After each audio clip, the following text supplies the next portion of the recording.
સ્વામિનારાયણ રે વચનામૃત ગઢડા પ્રથમ પ્રકરણનું 16મું વિવેકનું.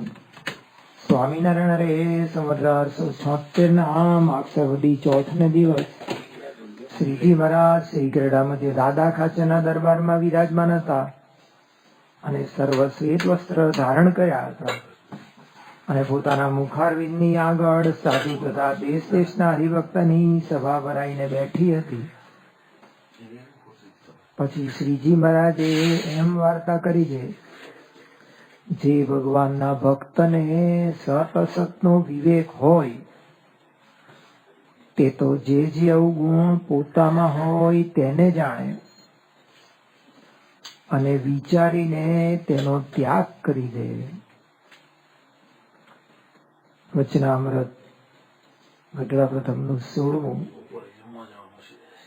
આ વચનામૃત માટે યોગીજી મહારાજ બુચાસણમાં એમની જન્મ જયંતિ પછી બીજે દિવસે આ વચનામૃત વંચાવતા હતા અને નિરૂપણ કરતા કરતા કહ્યું કે આ એક વચનામૃત સિદ્ધ થાય તો એની પાછળ બીજા 262 વચનામૃત સિદ્ધ થાય. એટલે એનો આ મહિમા કયો.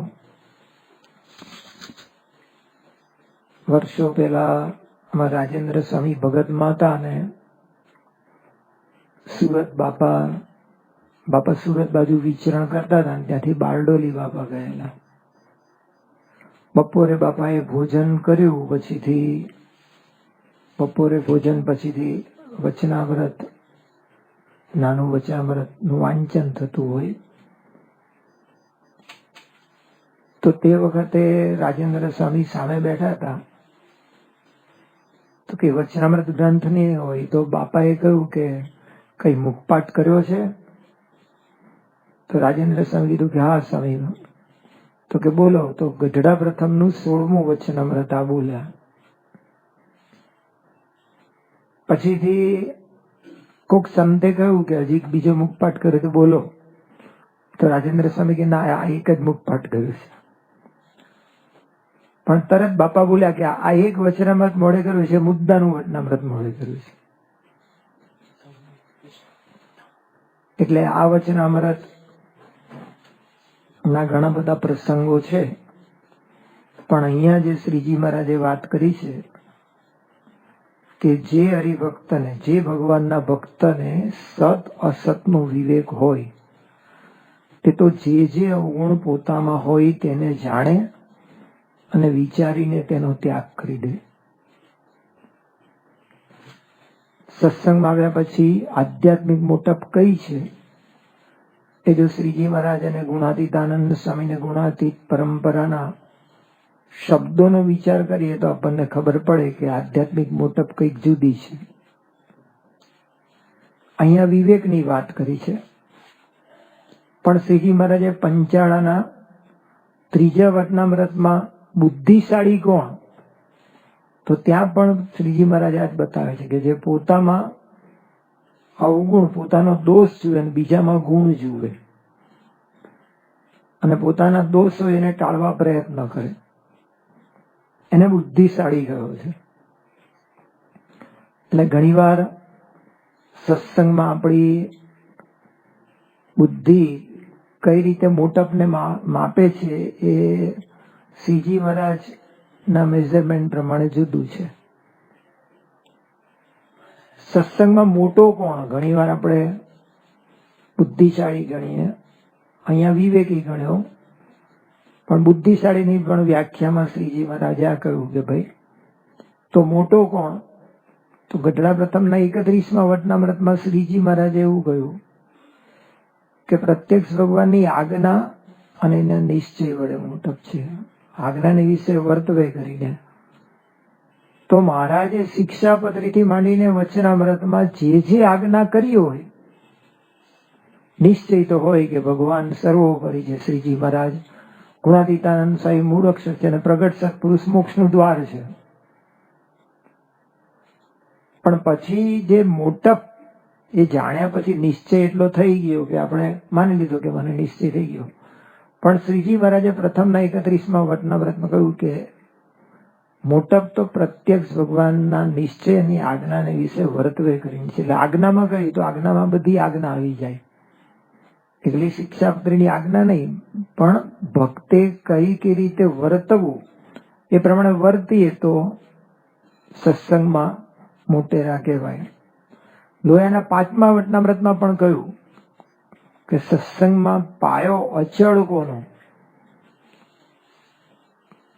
25 વર્ષ, 30 વર્ષ, 35 વર્ષ, 40 વર્ષથી રહેતા હોઈએ સત્સંગમાં, પણ પાયો અચળ છે કે નહીં? તો શ્રીજી મહારાજે કહ્યું કે ગુણ ગ્રહણ કરવાનો જેનો સ્વભાવ હોય તેનો પાયો અચળ છે. મહંત સાઈ મહારાજ ના અમૃતધારણ જે કેસેટ આપણી બહાર પડી છે, પેન ડ્રાઈવ, અમારા ચિંતન સ્વરૂપ સ્વામી જે સાંભળતા હોય છે, અને કેટલીક વાર અવાજ એવો હોય એટલે અમને લાભ મળતો હોય. તો મહંત સાઈ મહારાજે એકવાર આશીર્વાદમાં કહ્યું કે જો થોડો પણ કોકનો અભાવ અવગુણ હશે તો આટલી મોટી પ્રાપ્તિ થઈ છે ને એનું લેશ માત્ર સુખ નહીં આવે. પ્રાપ્તિ તો કેટલી મોટી થઈ છે, મહંત સ્વામી મહારાજ અહીંયા વર્ણવે છે કે અનંત જન્મો થયા આપણને આવી પ્રાપ્તિ થઈ નહીં, ભગવાનને સંત મળ્યા જ નતા. તો સત્સંગમાં આવ્યા પછી આપણે પ્રાપ્તિનું સુખ માણવા પ્રયત્ન કરીએ છીએ કે આપણને કેવી પ્રાપ્તિ થઈ છે, પણ ક્યાં અટકે છે? તો મહંત સ્વામી મહારાજ બોલ્યા કે પ્રાપ્તિનું સુખ નહીં આવે, સહેજ પણ અભાવ અવગુણ હશે તો પ્રાપ્તિનું સુખ નહીં આવે. હમણાં વેદપુરુષ સ્વામીએ ગઈકાલે જે રિપોર્ટ વાંચ્યો એમાં આવ્યું તો બાપાએ દિવાળીના દિવસે ત્યાં ગોંડલમાં વાત કરી કે ભગવાન, સંત અને હરિભક્તોના નિર્દોષપણાની વાતો કરવી. મહંત સ્વામી મહારાજે વાંચ્યા પછી કહે છે કે આ સમજાય ને તો અહીંયા જ અક્ષરધામ છે. આપણે અક્ષરધામમાં જવાની પણ વાત કરીએ છીએ, જુદા જુદા સંદર્ભમાં આપણે જોઈએ છીએ કે આપણે અક્ષરધામમાં જવું છે, મોટેરો કોણ, બુદ્ધિશાળી કોણ, આ બધું વિચાર કરીએ તો મહારાજ ફરી ફરીને અભાવ અવગુણ ન લેવું એના ઉપર ભાર આપે. અને મહંત સ્વામી મહારાજે કહ્યું કે શ્રીજી મહારાજે પુરુષોત્તમ પ્રીતેમાં જે કહ્યું એ મહંત સ્વામી મહારાજ વારંવાર કહેતા હોય છે કે ભગવાન અને સંતની અતિ મોટી કૃપા થઈ હોય, અતિ મોટી કૃપા થઈ હોય પણ, અને અપાર રાજીપો મેળવ્યો હોય, પણ જો ભગવાન કે ભગવાનના ભક્તોનો અવગુણ લે તો અક્ષરધામમાંથી બહાર, અક્ષરધામમાં ના પહોંચાય. તો આટલો બધો ભાર શ્રીજી મહારાજે આપ્યો છે.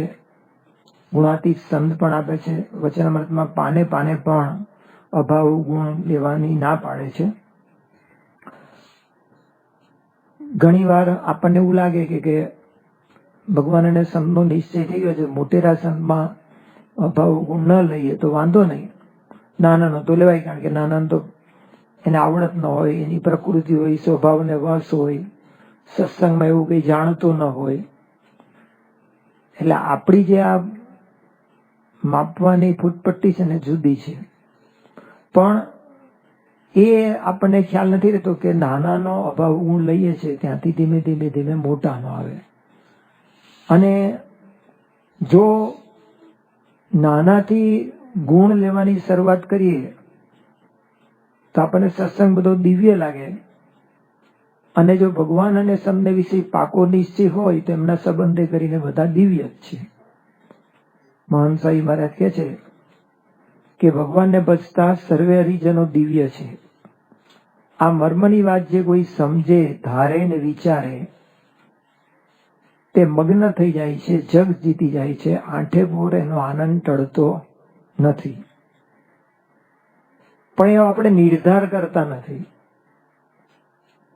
કે આ દિવ્ય છે, એ વચને મનાય છે, આમના ગુણ લેવા જ છે, એવું આપણે નિર્ધાર નથી કરતા. 1989 સાલમાં મધુવનમાં સંત શિબિર હતી અમારી, અને એક સેશન ચાલતું, તેમાં આ અભાવ ગુણ અને ગુણ ગ્રાહક એના ઉપર સદગુરુ સંતોના પ્રવચનો હતા. અને પછીથી પરમ પૂજ્ય પ્રમુખ સ્વામી મહારાજનો વારો આવ્યો અને પ્રમુખ સ્વામી મહારાજે એ વિષય ઉપર બોલતા કહ્યું કે આપણે મનથી નિર્ધાર જ કર્યો નથી કે આપણે અભાવ ગુણમાં પડવું નથી ને ગુણ જ લેવો છે.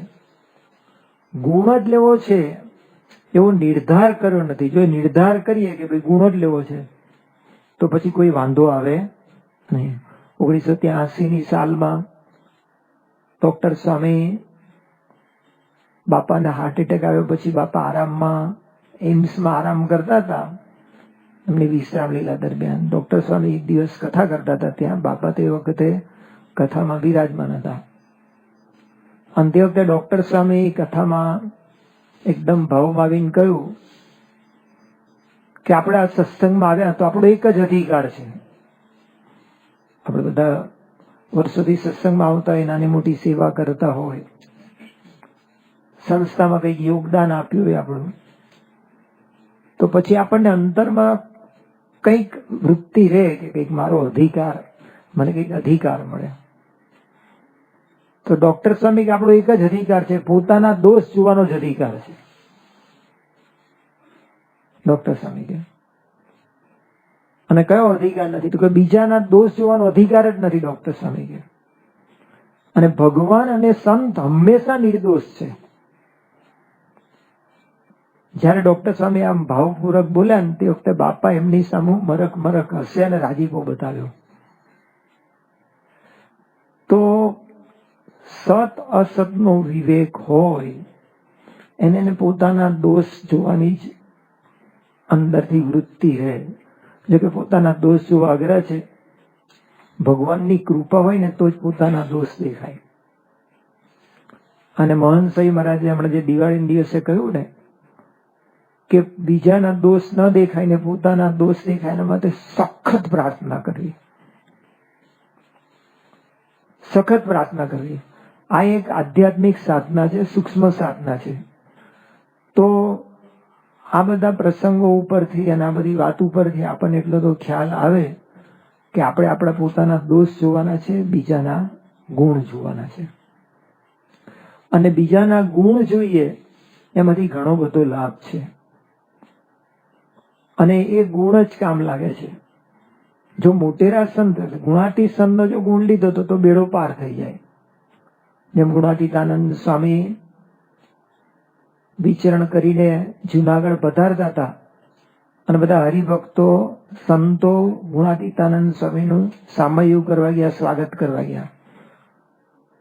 મજેવાડીના દરવાજે ગુણાતીતાનંદ સ્વામી આવ્યા હતા ને ત્યાં એક મસ્જિદ હશે ને ત્યાં એક મસ્જિદમાં એક મુલ્લો બાંગ પોકારતો હતો. એને ઊંચે થઈને જોયું કે સ્વામિનારાયણના સાધુ આવ્યા છે.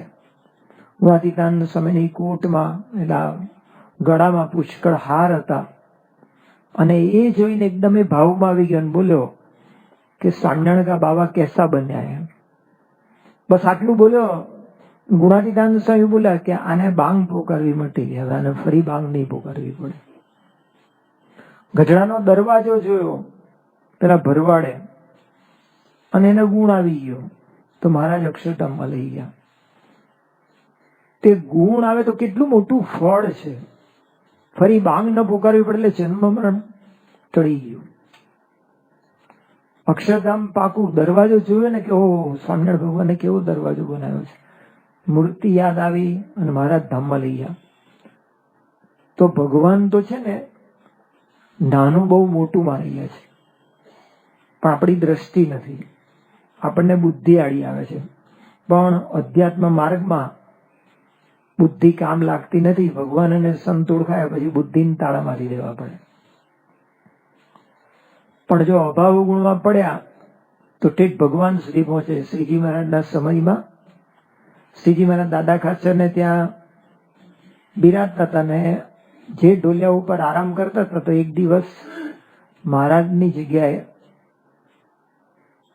બીજા કોઈ સુઈ ગયા હશે. બુઢો રાધલ સુઈ ગયો અને રોજ મહારાજના સેવક ચાકર હોય એ લોકોને મહારાજના પગ દબાવવાની સેવા મળતી હોય એટલે એક જણ પગ દબાવવા ગયો તો જોયું તો મહારાજ નતા, ઓઢીને બુઢો દાદલ સુઈ ગયો હતો. એટલે પેલાને એમ થયું કે હું તો રોજ મહારાજના પગ દબાવવા જઉં છું, આ તો બુઢો દાદલ આવી ગયો. એટલે સહેજે સહેજે એનાથી બોલાઈ ગયું કે આ તો ગેસમાં હાથ પડ્યો.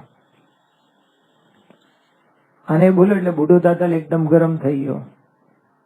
હવે એ હતો વાણંદ, એટલે એને મારવા તૈયાર થયો, પણ દાદા ખાચર આડા આવ્યા. અને દાદા ખાચરે ભૂલ સ્વીકારી કે એની ભૂલ થઈ ગઈ છે, બોલાઈ ગયું. રોજ મહારાજના પગ દબાવે છે. એ બુઢા દાદલને અભાવ પેલા વાણંદનો તો આવ્યો હતો, પણ આ વાત સંતોને ખબર પડી. એટલે સંતોને ખબર પડી ને એટલે બુઢા દાદલ વિશે બોલ્યા કે સંતોએ આવીને કહ્યું કે કેમ આવું કર્યું.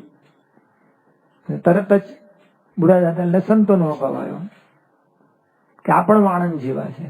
મુક્તાનંદ સ્વામીને વાત ખબર પડી તો મુક્તાનંદ સ્વામીનો એ અભાવ આવ્યો કે એ પણ વાણંદ જેવા છે. અને મહારાજને ખબર પડી કે મુક્તાનંદ સ્વામી જેવા મોટા સંતનો અભાવ લે છે. એટલે મહારાજ એને મળવા ગયા અને કહ્યું કે તે કેમ આવું કર્યું. એટલે એના મનમાં પાછું પેલું ફિટ થઈ ગયું કે વારાફરતી આ સાયકલ એક પછી એક ચાલતી હતી, એમાં પાછું મહારાજનો અભાવ આવી ગયો કે મહારાજ પણ વાણંદ જેવા છે. એમ મનમાં થઈ ગયું ને મહારાજને કઈ બોલવા ગયો, દાદા ખાચર ઠપકારીને કાઢ્યો.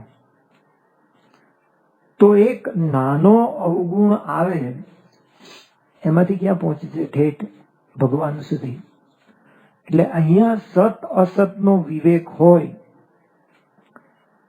તો જે પોતામાં અવગુણ હોય એનો ત્યાગ કરે.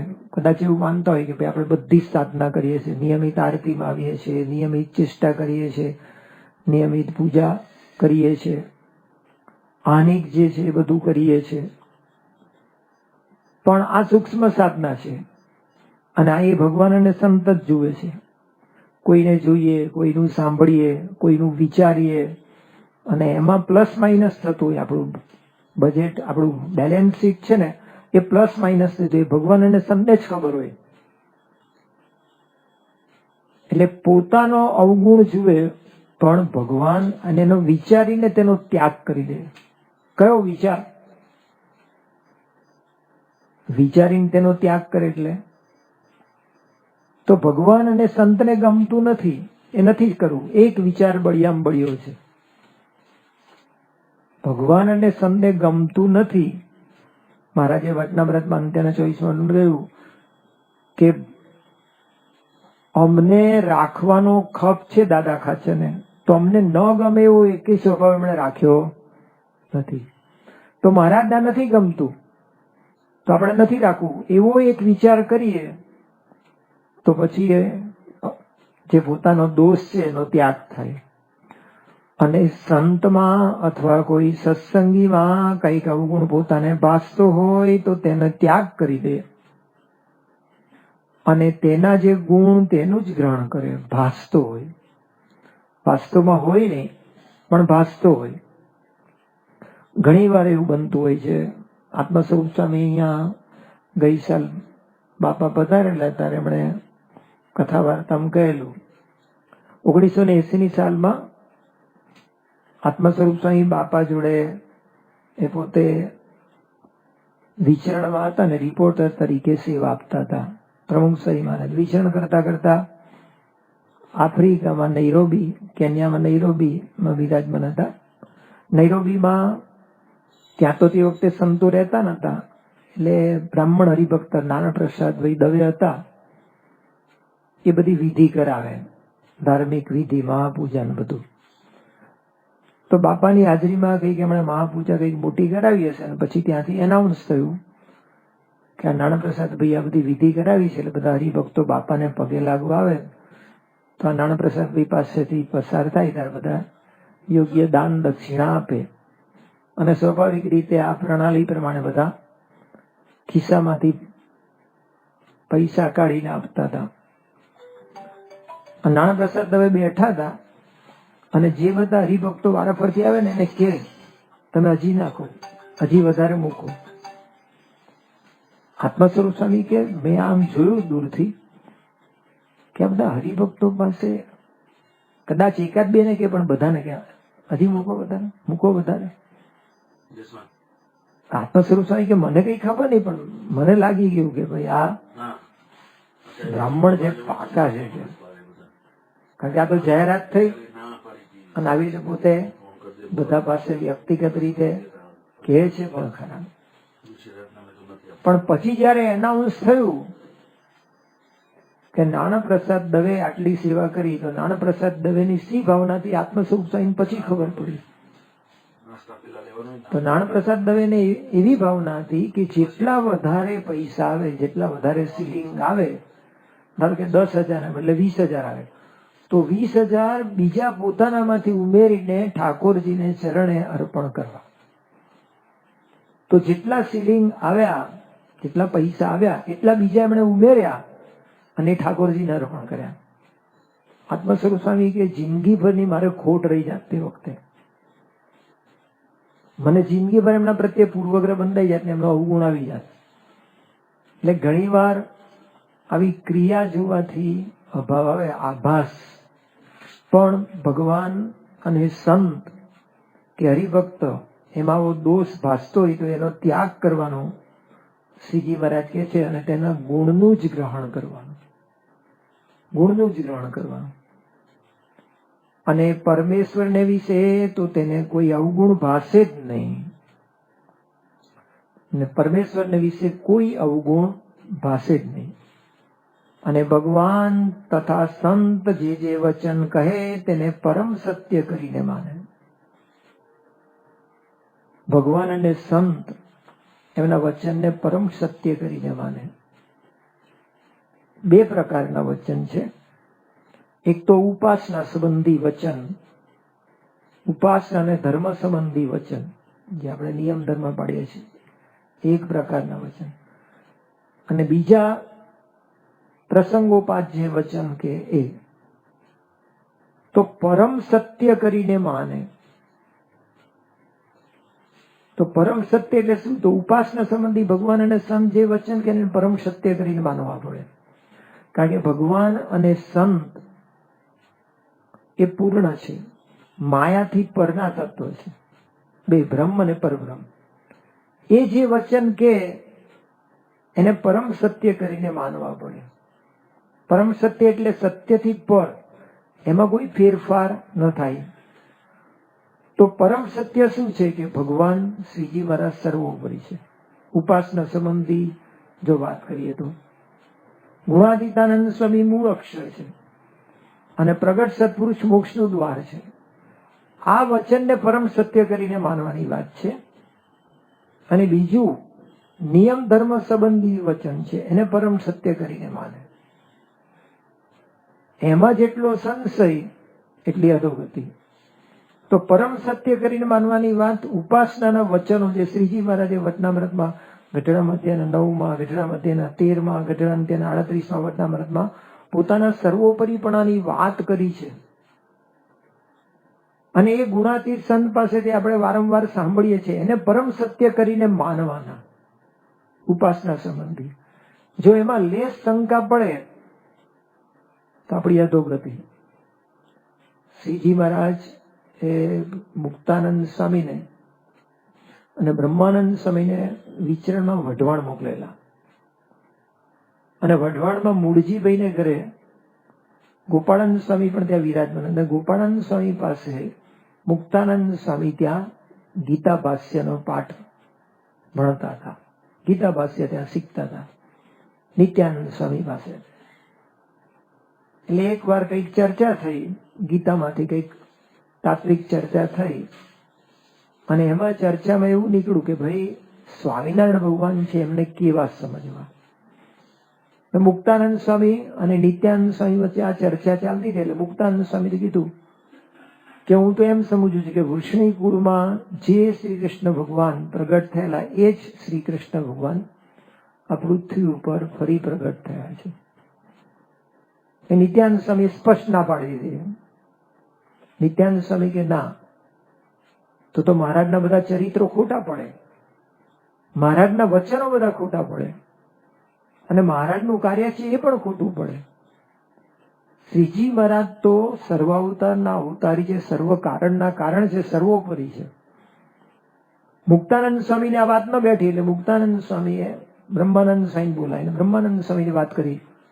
તો બ્રહ્માનંદ સ્વામી બંનેનું રાખ્યું દૂધ દહીંમાં. એટલે પછી સંતોષ ના થયો. એટલે પછી જયારે શ્રીજી મહારાજ વિચરણ કરતા કરતા વઢવાણ આવ્યા અને તે વખતે મુક્તાનંદ સ્વામીએ શ્રીજી મહારાજ પાસે આવ્યા અને શ્રીજી મહારાજને કહ્યું કે મહારાજ, અમારી વચ્ચે આવી ચર્ચા થઈ તો આપને કેવા સમજવા? મહારાજ કે તમે કેવા સમજો છો? એટલે મુક્તાનંદ સ્વામી કે મહારાજ, અમે તો તમને વૃષ્ણિ કુળમાં જન્મેલા શ્રી કૃષ્ણ ભગવાન એ જ પુનઃ પ્રગટ થયા છે દયા કરીને અમારા કલ્યાણ માટે, એવું સમજીએ છે. મહારાજે તરત જ કહ્યું કે નિત્યાનંદ સ્વામી જેમ સમજે છે એમ તમે સમજો. તો મુક્તાનંદ સ્વામી કે મહારાજ, મનાતું નથી, કારણ કે અમારી શાસ્ત્રમાં અમારી તંતી, શાસ્ત્રમાં અમારી બુદ્ધિ પહોંચી છે. શાસ્ત્રનું કોઈ પ્રમાણ ખરું? મહારાજને આવું પૂછ્યું કે શાસ્ત્રમાં કયા શાસ્ત્રમાં કહ્યું? તો મહારાજ કે શાસ્ત્ર કે સાચું ને અમે કે ખોટું? ભવિષ્યમાં અમારા મહિમાના શાસ્ત્રો થાય ત્યારે તમે માનજો. મુક્તાનંદ સ્વામીએ હાથ જોડ્યા કે મહારાજ, અમે તો શાસ્ત્રની તંતીમાં બંધાયેલા છે, પણ આપ દ્રષ્ટિ કરજો કે એવો નિશ્ચય થાય. તો જે પરમ સત્ય કરીને માનવા ને એમાં સંશય ના થવો જોઈએ. ઉપાસના સંબંધી ભગવાન અને સંતના જે વચન હોય એમાં આપણને સંશય ના થવો જોઈએ. પ્રમુખ સ્વામી મહારાજે 4 લીટીમાં કાગળ લખ્યો કે મારા દેહ વિલય પછી ગુરુ પદે અને પ્રમુખ પદે પરમ પૂજ્ય મહંત સ્વામી મહારાજ છે, પણ જો એ વચનમાં સંશય થયો તો આપણો નિશ્ચય કાચો અને મોક્ષ માર્ગમાં પ્રગતિ અટકે આપણને. તો પરમ સત્ય કરીને માનવાની વાત કરી, પણ કયા વચન પરમ સત્ય નથી માનાતા આપણને, અને તે વખતે સંશય થાય. ભગવાન અને સંતો સમર્થ છે, આશીર્વાદ આપે અને ન ફળે તો કેટલાકને ફળે અને આપણને ન ફળે તો. યોગીજી મહારાજ કેટલા વચન સિદ્ધ પુરુષ હતા. કંથારિયામાં એક લુહાર હરિભક્ત હતા, એ મૃત્યુ પામેલા, યોગીજી મહારાજે જીવતા કરેલા. આવા વચન સિદ્ધ. પ્રમુખ સ્વામી મહારાજે કેવા ચમત્કારો બતાવ્યા છે. મહંત સ્વામી મહારાજ પણ અત્યારે ઘણા બધાનો એવી રીતે આશીર્વાદ આપે છે અને જીવન બચાવે છે, પણ આપણને આશીર્વાદ ન ફળ્યા તો આપણને શું થાય? સંશય થાય. તો તે વખતે કઈ સમજણ રાખવી? તો તે વખતે એ સમજણ રાખવી કે ભગવાન અને સંત જે વચન કહે છે એ મારા કલ્યાણ માટે જ કહે છે. એમાં મારું રૂડું હશે પણ એમાં સંશય કરવાનો ના હોય. શ્રીજી મહારાજ અહીંયા કહે છે કે ભગવાન અને સંત જે વચન કહે તે પરમ સત્ય કરીને માને, પણ એ વચનને વિશે સંશય કરે નહીં. અને સંત કહે છે તું દેહ, ઇન્દ્રિય, મન, પ્રાણથી જુદો છું અને સત્ય છું અને એનો જાણનારો છું, અને દેહાદિક સર્વે અસત્ય છે એમ વચન કહે તેને સત્ય માનીને તે સર્વથી જુદો આત્મા રૂપે વર્તે, પણ મનના ગાંઠ ભેળો ભળી જાય નહીં. મહારાજનું પ્રાગટ્ય જાને માટે હતું.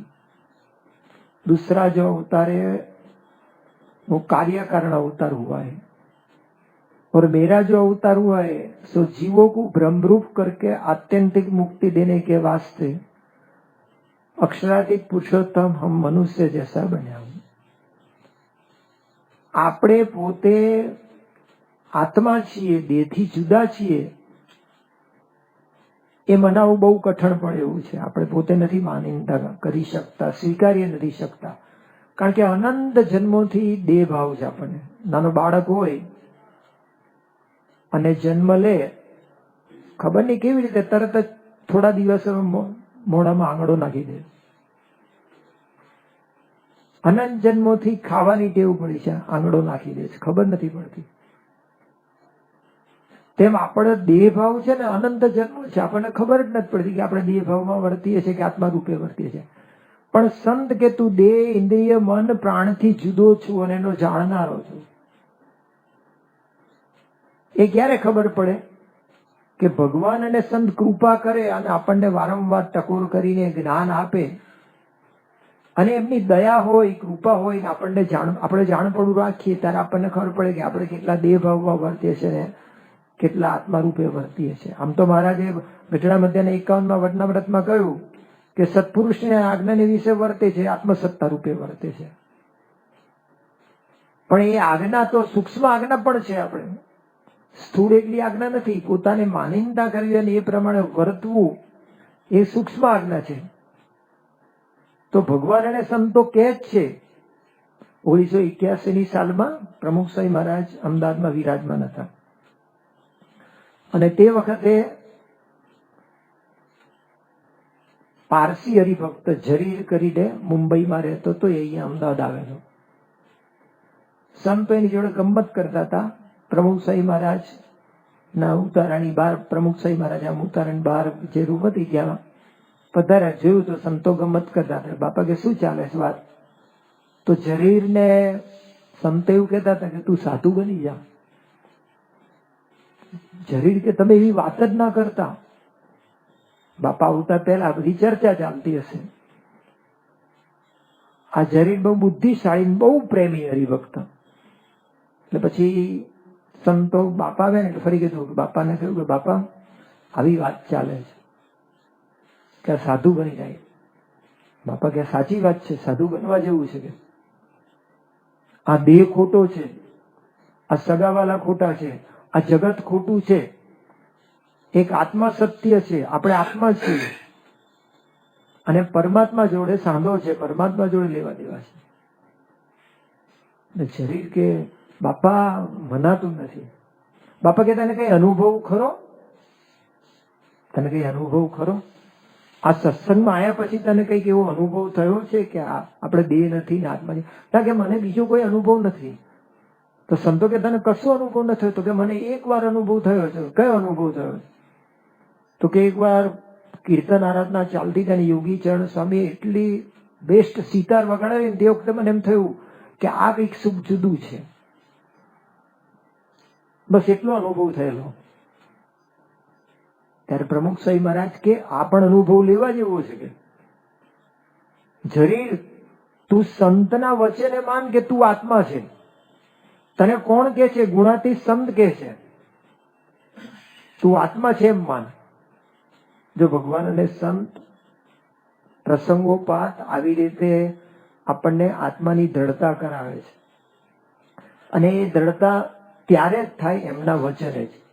શાસ્ત્રમાંથી ગમે તેટલું વાંચ્યું હોય, મહારાજે કહ્યું કે અમે તમને ઘણી વાર કહ્યું કે ભાઈ આપણે આત્મા છે, દેહ નથી. પણ ટાણે આપણે વિચાર કરતા નથી. આપણે બધા અને અમે આવી ગયા તમે. પણ શ્રીજી મહારાજનો મત તો આ છે. ઘણી વાર આપણને એવું લાગે કે ભાઈ તું દેહ, ઇન્દ્રિય, મન, પ્રાણથી જુદો છું.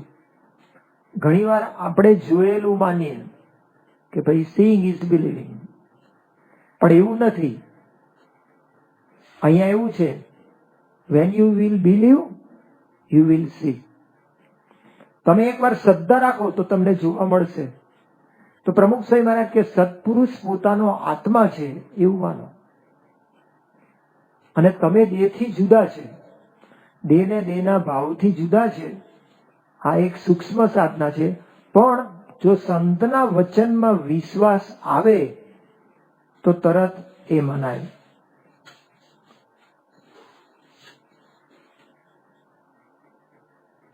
એમ વચન કહે તેને સત્ય માનીને તે સર્વથી જુદો આત્મા રૂપે વર્તે, પણ મનના ગાંઠ ભેળવો ભળી જાય નહીં.